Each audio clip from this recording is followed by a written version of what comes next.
Mazuru Yakobo ni umurimyi mworozi wa kijambere akaba n'umugwizambuto wo muri komine ya Kibago intara ya Makamba. Kuri uyu wa kabiri igenekerezo rya gatandatu mu Kakaro uyu mwaka w'2021 uwo murimyi mworozi akaba yagendewe na Nyeniteka umukuru w'inama nshingamateka kugira yirabire ivyo ari kararangura. Aho hakaba ari muri rwa rukurikirane rw'ibikorwa biriko birarangurwa n'abashingamateka muri iki gihe c'akaruhuko mu ntara zitandukanye. Ivyo bikorwa vyo kurima, korora no kugwiza imbuto Mazuru Yakobo abirangurira ku mitumba ya Rusovu na Kiyange yo mu makomine ya Kayogoro na Kibago, ahafise amatongo angana ni hegitari 60, ariko ubu akaba ari kararima ihegitari 30, akagira n'ibitungwa nk'inka 18, ingurube, impene, intama hamwe n'inkoko. Umurimyi mworozi Mazuru Yakobo akaba yasiguriye Nyeniteka umukuru w'inama nshingamateka ingene arima ibitegwa vya kijambere. Aha twotanga nk'akarorero k'ibigori, aho arima imbuto yitwa hybride iva hanze y'igihugu hamwe n'iyindi yitwa composite ahabwa n'ikigo Izabu. Mu mwimbu aronka nk'uko Nyeniteka yavyiboneye, nkaho yari yarimye ibiro 85, yimbuye itoni zirenga 6 n'igice. Ivyo akabikesha kandi n'ingene abajejwe uburimyi n'ubworozi mu ntara, muri komine no ku mutumba bamwama hafi bakamushigikiza ubuhinga bwabo, ari navyo vyatumye agera hashitse ubu. Gacanza rero ku barongozi barongoye intwaro batwama hafi, bakongera kuko babifitiye uburenganzira canke uburyo bakadutumirira abahinga, bakaduhamagarira abahinga, bakaza tukatwumva tugivyo tutari tuzi. Nibi byo gutera ku murongo ntazo twari tuzi, ibi byo gufumbira ugatanguza amase ukongera kubiza mwavu, ivyo ntavyo twari tuzi. Basi hamwe n'ivyo kumanuka kuba turongoye mu burimyi ku mutumba nabo twamana hafi yo bumvise agakubuga cy'abateje twari mu nama twatumena na nyakwa DPAye twabonye twarunsa abahinga ibintu nk'ivyo. Rero ni mu gihe nagazura ngaha navyimviriye jeje nyene ndagira ivyo wanje abarongoye intwaro mu ntara sinzi ngene bimenye baranyitumira bati mbega ngo uri kuragatura cyane ntego cyane ngo nukigatura gute ndagerageza ko nshoboye baca abantu bikira muhinga mu byo kugazura aho imigazo ugiye miragororotse ntiworagororotse ntiwora goze nuko bagashingira renga imwe ngahe bindi bakarishinga hari ugaca agenda arashinga rebera mu icyo renga nyene baca aranyigisha ndabizi ibyo nanjye kugazura hundi muhinga kuko banyigishije nyakuba. Umurimyi mworozi akaba mbere n'umukozi w'Imana Mazuru Yakobo arigisha kandi cyane abene gihugu ibijanye no kurima kijambere, akabibageragereza mbere no mu matongo yabo kugira bajijuke. Abajejwe intwaro ku rwego rwa komine eka mbere no ku rwego rw'intara barashima ibikorwa birangurwa n'uwo murimyi mworozi Mazuru Yakobo, kuko bitera iteka intara bikongera bigasahiriza abene gihugu. Nyeniteka umukuru w'inama nshingamateka akaba yahimbawe cyane n'ivyo yiboneye birangurwa n'uwo murimyi mworozi.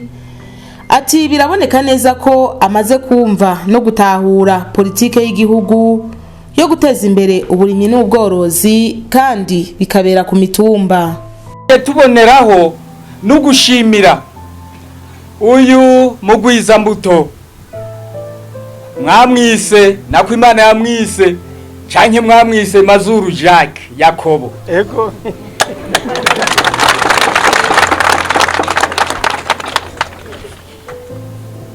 Jacques azokwamara Jacques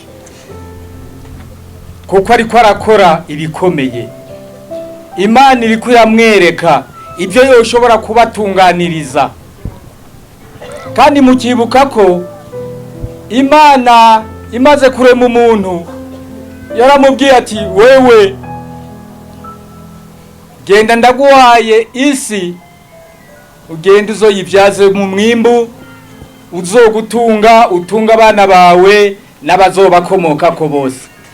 Uyu Jacques rero mwamwumvise nako ni pastor. Ego ni pastor Jacques Yakobo mu Kirundi yabyumvise hakiri kare ubwo butumire uwo muhamagaro w'Imana ko iyi si Imana yaduhaye dutegeza kuyibyaza umwimbo.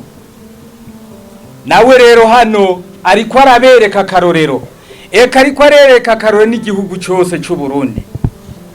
Aba nibo mu Burundi turiko turarondera kugira ngo tubamenye.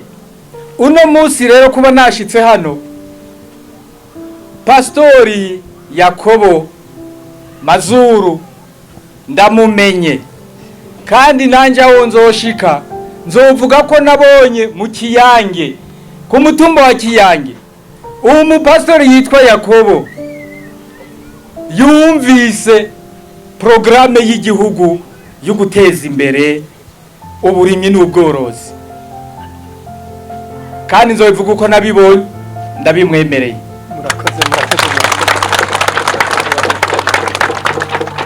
Kandi twumvise ko mu burimyi n'ubworozi atari ikintu gitoyi, ni n'ikintu gisaba kwihangana. Yatubwiye ingene yatanguye, atangurira ku kantu gatoyi k'agatungano, agakoko karavamwo ingurube, karavamwo inka, karavamwo ivyara, none bageze ku nka zishika 100 eka n'amatongo harima. Ndabona ari hane yatubwiye yuko afise ashobora kurima hegitari 60, ariko kuri ubu ariko ararima 30 gusa. Ubwo murumva rero yuko yiteguye ko nizo zindi zisigaye 30 azozitunganya neza mu indimo, noneho agateza imbere mwebwe Banyakiyange. Si mwebwe mwenyene, eka n'ab'intara ya Makamba, natwebwe mu gihugu tutibagiye ko tuzoshikwako. Turibashimiye rero. Nyeniteka umukuru w'inama nshingamateka arashima kandi ko ubwo buhinga bwo kurima n'ukorora kijambere umurimyi mworozi Mazuru Yakobo atabwigumizamwo, ahubwo abwigisha n'abene gihugu bamwegereye. Kubera ko rero uyu Pastori Yakobo Imana yamuvugiyemwo kugira ngo arabe ingene yobabera akarorero mu burimyi n'ubworozi, yatubwiye ati nivyo umwimbu uraboneka, ati kandi by'uburimyi nsigaye ndavyumva, kandi yadusiguriye aratwereka n'umwimbu utandukanye wa kijambere, aradusigura neza nk'umuhinga koko yavyigiye. Aza kutubya ati nta nama asiba iyo bamutumiye, ati kandi byo bavuga ndavyumva. Yadusiguriye rero ingene ariko ararima, arima ibigori vy'amahybride, aratubwira ivyo bigori ingene biboneka. Emwe natwe twanyuzwe, twasanze koko avyumva. Ikindi cya kabiri jewe ntarinzi, kumbure nabo twari kumwe batari bazi, nuko yadusiguriye ati ariko je nubwo ndabikora hariho bamwe bataravyumva, kandi babarimyi canke abashaka kurima. Ati twebwe rero, ati jewe ndajana n'abantu biwanje, tukagenda tugashikira ku mitumba, mu miryango ku miryango, ati tukabereka aho barima, tukabereka ingene barima, tukarima hiwabo nyene mu miryango, kugira ngo tubereke ubutandukanire buri hagati y'indimo za kijambere n'indimo zisanzwe. Ico rero nukuri nacyumvise numva kirantangaje, kuko ntaco nari bwumve. Tukaba rero tumuteye intege abandanya ashikire n'abandi benshi, banyakuba murongo y'intara, banyakuba murongo ye commune, haba mu mugambwe, haba muri mu ntwaro, namwe murabingene mu mufata mu mugongo, kugira ngo ahubwo muze mumupangira n'abandi benshi ashobore kuza abashikako hariya mu miryango ku miryango, barya mubona bataravyumva mumuhamagare. Noneho mwaronse umuntu azoza, sinzi ukuntu babivuga,